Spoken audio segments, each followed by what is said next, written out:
අද අපි කතා කරන්න යන්නේ ලංකාවේ නොවිසඳුණු අභිරහස් 5ක් ගැන.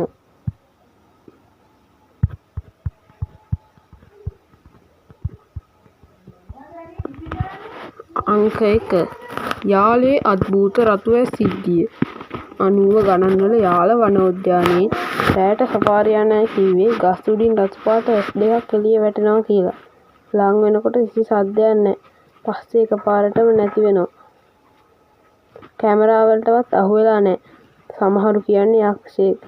නැත්තම් සමහරු කියන්නේ කවුරු හරි පහනක් අල්ලගෙන බය කරනවා කියලා. අදටත් මේකට තාර්කික පැහැදිලි කිරීමක් නෑ. අංක 2. ගල්කිස්සේ මුහුදු යක්ෂයා.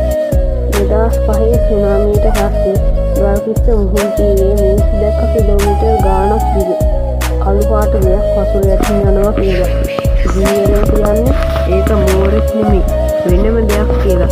විදේශීය සංචාරකයෝ වීඩියෝස් ගත්තා. ඒත් ඒක මොකක්ද කියලා සාගර විද්‍යාඥයන්ට කියන්න බැරි වුණා. අංක 3.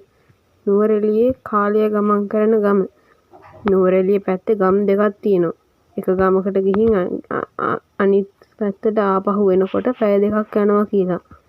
ඒත් ෆෝන් එකේ ඔරලෝසුවේ තියෙන මිනිත්තු 20ක් විතරයි. GPS එකත් අවුල් වෙනවා. මිනිස්සු ඒකට කියන්නේ ටයිම් ස්ලිප් එකක් කියලා.